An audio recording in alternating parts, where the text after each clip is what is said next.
opportunities. How has India changed? It has not changed at all, and it has changed completely. Now it has changed completely because, of course, it's now a modern state. You don't see the elephants on the streets anymore, and you have skyscrapers everywhere. If you go to Mumbai, this is a different world. हम ज़्यादा आगे हैं या फिर हमारा पड़ोसी मुल्क India आगे है? देखें सर, आपका तो उनका कोई कंपैरिजन नहीं बनता। आईटी इंडस्ट्री की बात छोड़ें, वो जो मुल्क है भारत दुनिया की 5वीं बड़ी मैशियत बनकर उभर रहा है। उसकी जो बेस है ना वो आईटी के ऊपर ही है। और इसको जर्मनी में जब बताया जाएगा, ऑब्वियसली उन्होंने देख लिया होगा। तो जितनी ये वीडियो ट्रेंडिंग में और फॉरेन से ट्रेंड में आ गई थी ये वीडियो, तो जर्मनी ऑब्वियसली देख लेगा। What should the West learn from India? Well, there are a lot of points, of course. One is to see that Europe and the West is not the rest of the world. It is 20% of the world and 80%.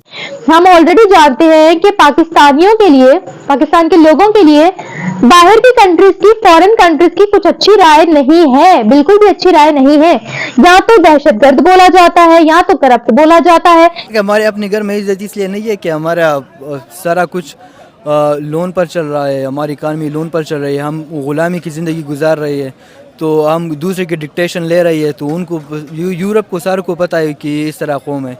जय हिंद दोस्तों, Germany जैसे highly advance और develop देश के राजदूत भी भारत की चमचमाती स्काई पर और सुंदर दिल्ली मेट्रो को देखकर हैरान हो चुके हैं। मेरे ख्याल से ये दूसरा चाइना बनने वाला है। यार अभी देखे, अगर दूसरे हम बार बार कह रहे हैं ना कि आईटी कंपनीज की इधर नहीं आ रही, तो उसको छोड़ अभी पेपाल भी नहीं है, बाकी कंट्री माइक्रोसॉफ्ट की कंपनी भी नहीं है। हम अगर इंडिया के साथ कंपैरिजन कर लेना तो बहुत सारी कंपनियां जो पाकिस्तान में, बड़ी बड़ी कंपनियां पाकिस्तान में अभी तक एक ब्रांच भी नहीं है उसका।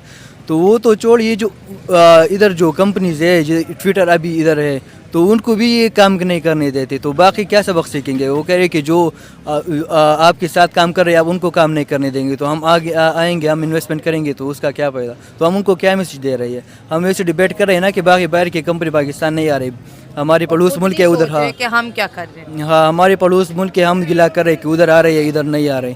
तो इस वजह से नहीं आ रहे कि हम उसको ये मैसेज दे रहे हैं कि अगर इधर आ गए तो हमने आपके साथ भी यही करना है, हम आपको चलने नहीं देंगे। अब दरअसल हाल ही में एक जर्मन न्यूज चैनल DW के भारतीय प्रसारण DW हिंदी की एक वीडियो इंटरनेट पर बहुत ही तेजी से वायरल हो रही है। और इस वीडियो में DW हिंदी की न्यूज एंकर जर्मनी के पूर्व भारतीय राजदूत वॉल्टर जे लेंडनर से यह सवाल कर रही है कि आपने 1980 के भारत से लेकर आज 2024 के भारत में क्या बड़े परिवर्तन देखे हैं। एंकर के सवालों का जवाब देते हुए पूर्व जर्मन राजदूत का यहाँ पर कहना था कि जब हम पहले भारत आया करते थे तो भारत की सड़कों पर हमें बड़े बड़े हाथी देखने को मिलते थे। उन हाथियों पर लोग सवार होते थे और उन हाथियों से ही भ्रमण करते थे। उस समय भारत बहुत ही ज्यादा पुरानी विचारधारा का पालन करता था। भारत में मॉडर्नाइजेशन का नामो निशान भी नहीं था। लेकिन अब जब हम 2024 के समय में भारत आते हैं तो भारत में हमें ऊंची ऊंची चमचमाती हुई स्काई पर देखने को मिलती हैं, चौड़ी चौड़ी साफ सुंदर सड़कें देखने को मिलती हैं, बड़ी बड़ी ब्रिजेस देखने को मिलते हैं और सड़कों पर दौड़ती हुई सुपर लग्जरी मॉडर्न कारें देखने को मिलती हैं। कुल मिलाकर तब के भारत में और आज के भारत में जमीन आसमान का अंतर हो चुका है और इस अंतर को शब्दों के द्वारा बयान करना बहुत ही ज्यादा मुश्किल है। क्यों नहीं करते तुम? सोच विचार क्यों नहीं करते? हर चौथी आयत के एंड जो है वो इस बात पे हो रहा है कि तुम सोच समझ क्यों नहीं रखते?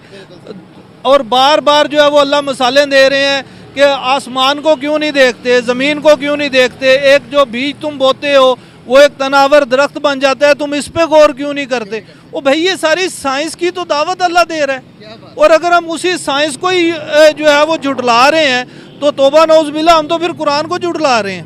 सर, आज हम दुनिया से इतने पीछे, और जिसे हम काफिर कहते हैं, यहूदी कहते हैं, आज सारे प्रोडक्ट हम यहूदी के यूज़ कर रहे हैं, इंटरनेट भी यहूदी का यूज़ कर रहे हैं, मोबाइल भी यहूदी का यूज़ कर रहे हैं, लेकिन फिर भी हम उसे गाली देते हैं।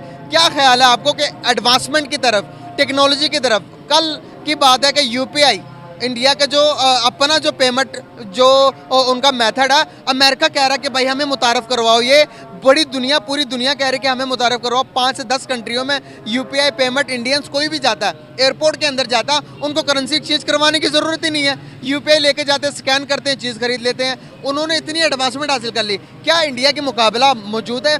हम इस मौजूदा टाइम के अंदर कर सकते हैं उनका मुकाबला? IT सेक्टर के अंदर की बात करो तो देखिए, अभी तो हम IT सेक्टर में जहाँ तक मुकाबले की बात है तो हम इंडिया से बहुत पीछे हैं। और दूसरी चीज़ ये है कि जब तक जाबर बिन हयान इब्न अल हैशम अल बरूनी जो है मुसलमानों में पैदा होते रहे हैं और उन्होंने जो है वो साइंस पे तवज्जो दी है। देखिए हर ये जो मॉडर्न साइंस है इसका बानी मुसलमान ही तो हैं। और जब कौन से मुसलमान हैं? वो मुसलमान जो कुरान और हदीस को वाकई मानते हैं, जो सिर्फ उसको एक किताब समझ के चूम के अलमारियों में रखना समझते हैं ना, वो जो है वो तरक्की नहीं कर सकते। आजकल मुसलमान को ज़रूरत है कि वो अच्छा, इसके अलावा मैं इसमें कुछ चीज़ रीज़न पूछ रहा था, क्या वजह है कि 90s 80s की अगर बात करें इंडिया बहुत बुरे हालात में था। इंडिया वाले खुद कहते हैं आज वो इतनी तेज़ी से कैसे ग्रो कर गया। आप यकीन माने कि मैंने इंजीनियरिंग किया ना, मैं अपनी इंजीनियरिंग का क्रेडिट इंडियंस को देता हूँ। आप यकीन माने कि मैंने यूट्यूब से सारा कुछ सीखा है। यूट्यूब पाकिस्तान का एक बंदा नहीं जो हमें एक लेक्चर दे सके। इंजीनियरिंग मैकेनिक्स हमारी किताब है, उसका लेक्चर दे सके। किसी को आता ही नहीं, कोई वीडियो कैसे बनाएगा? किसी के पास इतना कॉन्फिडेंस ही नहीं है कि वो बना सके वो कैमरे के सामने। चैनल के नाम कौन से चैनल से आपने? बेतहाशा चैनल है, I don't remember the name right now, लेकिन बेतहाशा चैनल है। हमारे इधर एक इल्म की दुनिया चैनल है, 9th-10th के हमने वहाँ से सीखा था लेक्चर।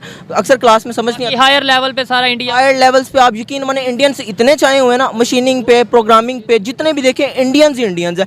इंडिया का बंदा जिसके 10 मिलियन सब्सक्राइबर्स है ना, वो आम घूम रहा होता है। और हमारे इधर जिसके अभी आपने रिसेंटली जो वायरल हुई है लड़की, आपने देखा 30 दिनों में उसने 2 करोड़ कमा लिया। अभी easy money will bring destruction, आसानी से जो पैसा आता है ना वो डिस्ट्रक्शन लेके आता है। एक PhD होल्डर बंदा इतना नहीं कर सकता।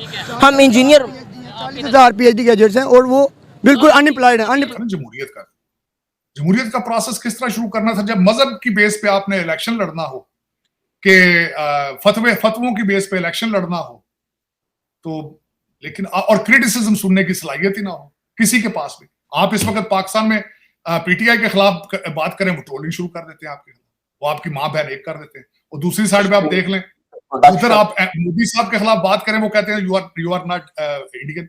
25 करोड़ लोगों को सुबह शाम कहते हैं अपने सिटीजन, बताओ तुम किधर के रहने वाले हो, तुम पाकिस्तानी हो, चलो get the hell out of. वो 76 साल हो गए उनको वहां रहते हुए, उनके पैदा वहां के लोग हुए हैं। या तो उनको वाकई डिपोर्ट कर दो ना वहां से, वैसे बात ठीक है। अगले दिन कई लोग बात करते रहते हैं कि आइदर दे हैव टू, घर वापसी मूवमेंट, या ये कन्वर्ट हो जाए या इनको निकाल दें। देखें चले उनकी मर्जी, जिस तरह भी करें, उनका अपना मुल्क है, इसमें हमारा लेना देना उसमें क्या है। लेकिन चीमा साहब, मैं वैसे थे स्टूडेंट ऑफ पॉलिटिकल साइंस, जिन मुमालिक के जहां भी रिलीजन सर चढ़ के बोला है, तरक्की नहीं वहां पे, और तरक्की नहीं होती। मैं बता रहा हूं आपको। आप सर चढ़ के, आप मुझे ये बताया, मैं हमेशा एक लफ्ज इस्तेमाल करता हूं, तालिबानी माइंडसेट। तालिबानी माइंडसेट के लिए जरूरी नहीं कि आप मुसलमान तालिबानी माइंडसेट हो। यहां पे जो आपके फार राइट के लोग हैं, एवेंजलिस्ट, मैं उनको भी तालिबानी कहता हूं। हिंदू जो सुबह शाम ये कहते हैं घर वापसी करें, घर वापसी, वो भी तालिबानी माइंडसेट है, जिनके अंदर पैशन ही नहीं है। पहले इंसान बनने की कोशिश करो यार। अगर इंसान नहीं तो अच्छे हिंदू, अच्छे मुसलमान, अच्छे क्रिश्चियन किस तरह बन सकोगे भाई? बल्कि मैं समझता हूं कि ज़हनी बीमारी है ये कहना कि मेरा मजहब सच्चा है, दूसरे सारे झूठे हैं। ये ज़हनी बीमारी है, उस बंदे को इलाज कराना चाहिए जाके कहीं से, अगर आपने ये प्रीच करना है 21st सेंचुरी में खासकर।